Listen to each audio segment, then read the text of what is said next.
Hi, I'm Dr. George Yancey. Let's share some paradigms.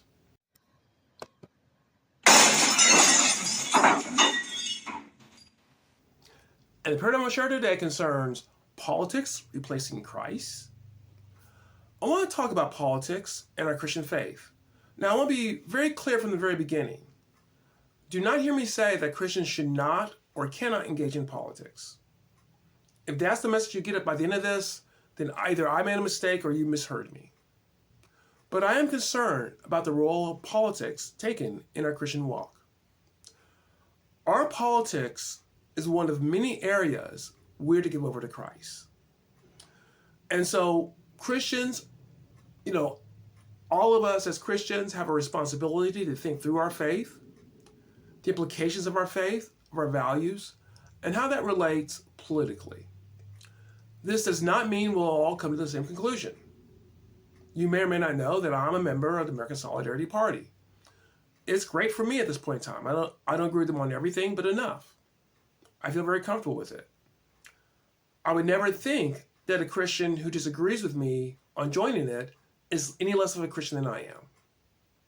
You decide to be a Democrat or Republican or some other party, your walk is more than your political agenda. All I care about is, did you think it through? And I would say that there's Christians who are Democrats who thought it through, Republicans who thought it through, Libertarians who thought it through, so forth and so on. They just have come to different conclusions than I have. And that's fine. That's perfectly fine. We have a history of Christians in the United States concerning politics. In that history, early part of the 20th century, there was a conflict between the modernists and the fundamentalists. Now, some of you may be surprised when the conflict was over.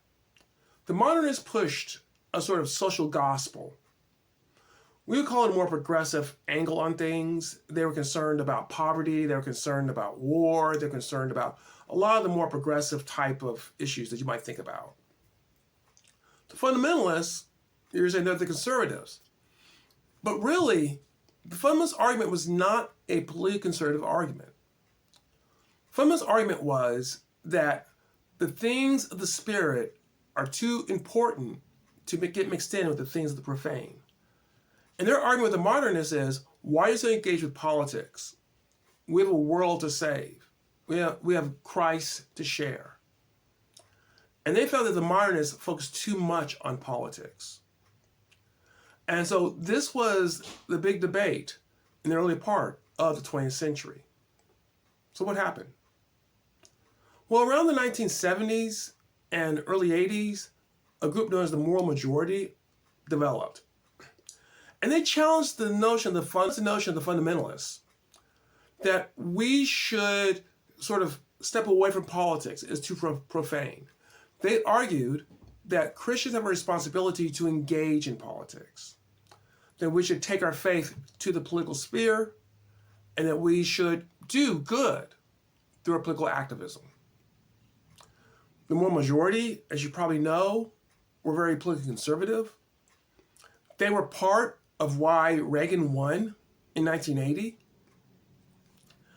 And so their idea of politics was more of a conservative angle.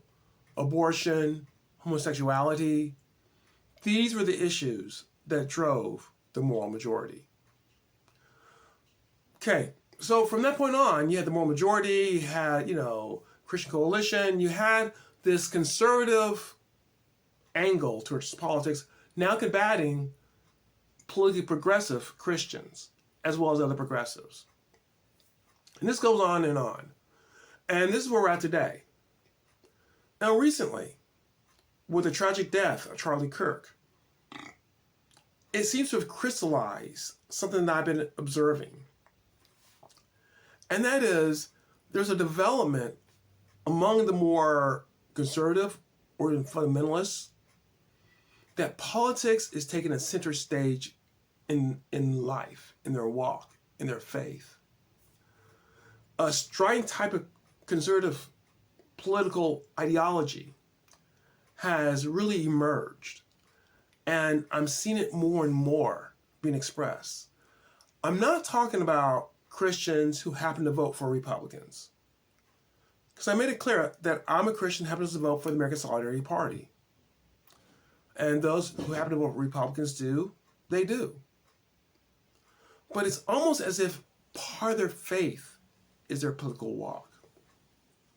Why do I say this?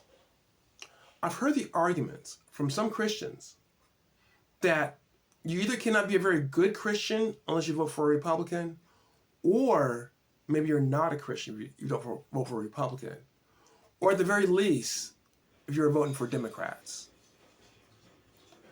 There is a sense where these Christians are making the same mistake that the moderates made. I think the moderates went too far in their politics, and their politics became the centerpiece of their faith. I'm seeing Christians on the right making politics the centerpiece of their faith. I argue that this distorts the gospel. The gospel, while politics is important, it's part of our life, we give over to Christ, all that is true. But politics does not determine our faith or our faith walk. What determines it is that we recognize that we are sinners, that we are fallen, desperately needing salvation, and looking to Christ for salvation. That's the gospel. And the gospel, yes, there are morals, there are values that we take on. I'm not denying that. This is not a relativistic type of, you just say you have Jesus and you just do whatever you want. But I don't see where the gospel is, you do this, and then you must vote for Republicans. There are some Christian traditions where people have tended to shy away from voting for Republicans, they vote for Democrats. The African-American tradition is one of them. I think as Christians we honor that. We can disagree. You can disagree with what people are doing with their political vote. I disagree a lot with what Christians are doing with their political vote. But I do not question their faith or the seriousness of their walk because of my disagreement. So I think we would be careful about how we handle this, how we approach our Christian faith, our walk, and not let politics take over. Hope you've enjoyed this. If you enjoyed discussions like this, please consider subscribing to this channel. Give me a like, give me a comment. If you disagree, give me a comment. That's fine. But I hope you do come back. We can shatter some more paradigms.